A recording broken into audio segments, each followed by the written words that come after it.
Hi friends, എല്ലാവർക്കും ഷാനി വ്ളോഗിൻ്റെ പുതിയൊരു വീഡിയോയിലേക്ക് സ്വാഗതം. ഇന്ന് നമ്മുടെ അലങ്കാര ചെടികളിൽ ഏറ്റവും ഭംഗിയുള്ള ഇലകൾക്ക് കൂടുതൽ പ്രാധാന്യമുള്ള നമ്മുടെ കലാത്തിയ ചെടികളെ കുറിച്ചാണ് ഇന്നത്തെ വീഡിയോ.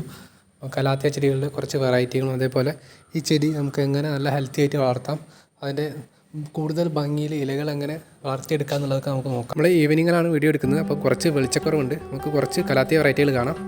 കലാത്തിയുടെ ഒരു പ്രത്യേകതയാണ് അധികം വെയിലിൻ്റെ ആവശ്യമൊന്നുമില്ല എന്നതാണ്. അതേപോലെ അധികം വെള്ളത്തിൻ്റെ ആവശ്യമില്ല. നമ്മൾ വളപ്രയോഗം നമ്മളിപ്പോൾ റിപ്പോർട്ടിങ്ങിന് സമയത്ത് ചെയ്ത് കൊടുക്കുക. പിന്നീട് നമുക്ക് എന്തെങ്കിലും ലിക്വിഡായിട്ട് എന്തെങ്കിലും വളങ്ങളൊക്കെ ചെയ്ത് കൊടുത്താൽ മതി.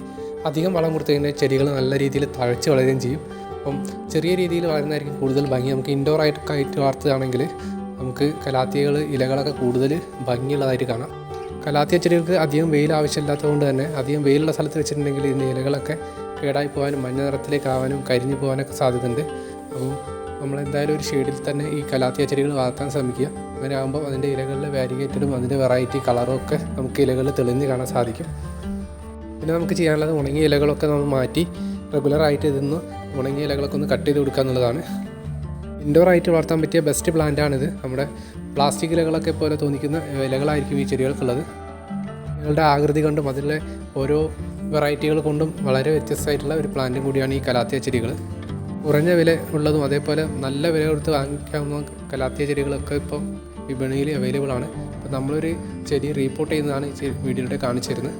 അപ്പം ഇലകളൊക്കെ ഒന്ന് കരിഞ്ഞു പോയിട്ടുണ്ടായിരുന്നു. നമ്മൾ മഴയത്ത് വെയിലൊക്കെ കൊണ്ട് ഇലകൾ കരിഞ്ഞു പോയ ചെടികളിൽ നിന്ന് നമുക്ക് എങ്ങനെ പുതിയ തൈകൾ മാറ്റി അതൊന്ന് ഹെൽത്തി ആയിട്ട് വളർത്തിയെടുക്കുക എന്നുള്ളത് നോക്കാം. അപ്പോൾ ആദ്യമായിട്ട് നമ്മൾ ചെടി ഒന്ന് സെപ്പറേറ്റ് ചെയ്തെടുക്കുന്നുണ്ട്, തൈകൾ മാറ്റിയെടുക്കുകയാണ്.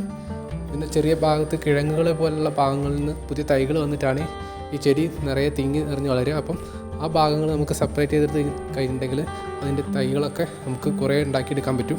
അപ്പോൾ റീപ്പോർട്ടിങ്ങിൻ്റെ സമയത്ത് നമുക്ക് കലാത്തിയയുടെ തൈകൾ വളരെ നല്ല രീതിയിൽ തന്നെ മാറ്റിയെടുത്ത് പുതിയ പോട്ടിലേക്ക് മാറ്റി വെച്ചിട്ടുണ്ടെങ്കിൽ അതിൻ്റെ പുതിയ തൈകളൊക്കെ നമുക്ക് വളരെ ഈസി ആയിട്ട് വളർത്തിയെടുക്കാനും പറ്റും. കലാത്തിയ ചെടികളുടെ പോട്ടി മിക്സ് പറയുന്നത് വളരെ എളുപ്പമാണ്. നമ്മുടെ ഉണങ്ങിയ കരിയില അതേപോലെ ചാണകപ്പൊടി കുറച്ച് മണ്ണും ഒക്കെ മതി ഈ ചെടികൾ വളർത്താൻ വേണ്ടിയിട്ട്. അധികം വളം ഈ ചെടി നടുന്ന സമയത്ത് ആവശ്യമില്ല. പിന്നെ നമ്മൾ നനച്ചു കൊടുക്കുന്ന കാര്യമാണ് ശ്രദ്ധിക്കാനുള്ളത്. നമ്മൾ നടുന്ന ചട്ടി ഹോളുകൾ ഇട്ടിരിക്കുക. വെള്ളം കെട്ടിയെന്നുണ്ടെങ്കിൽ കലാത്തിയ ചെടികൾ പെട്ടെന്ന് തന്നെ അഴുകി പോകുന്നതായിട്ട് കാണുന്നുണ്ട്. അപ്പം ഇത്തരത്തിലുള്ള ഒരു പോട്ടി മിക്സ് എടുത്തതിന് ശേഷം നമ്മൾ അതിലേക്ക് തൈകളൊക്കെ മാറ്റി വെച്ച് കൊടുക്കുകയാണ്. നമ്മൾ ചെടിയുടെ ചുവട്ടിൽ ഈർപ്പം ഉണ്ടോ എന്ന് നോക്കിയിട്ട് ഈർപ്പം ഇല്ലെങ്കിൽ മാത്രം നമ്മൾ നനച്ചു കൊടുത്താൽ മതി.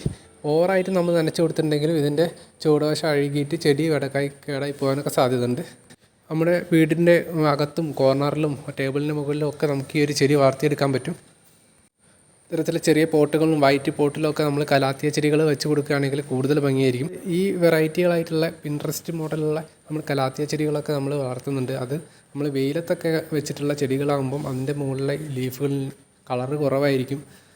പക്ഷേ നമ്മൾ തണലത്ത് വളർത്തിയിട്ടുള്ള ചെടികളിലൊക്കെ ലീഫുകൾ കൂടുതൽ ഭംഗിയായിട്ട് വളർന്നു വരുന്നുണ്ട്.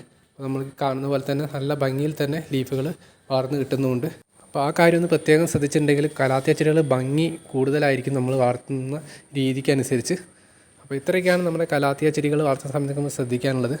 അപ്പം വീഡിയോ അവസാനിപ്പിക്കുകയാണ്. വീഡിയോ നിങ്ങൾക്ക് ഉപകാരപ്പെട്ടാൽ ലൈക്ക് ചെയ്യാൻ മറക്കരുത്. മറ്റൊരു പുതിയ വീഡിയോയിൽ കാണുന്നവരെ എല്ലാവർക്കും ബൈ ബൈ.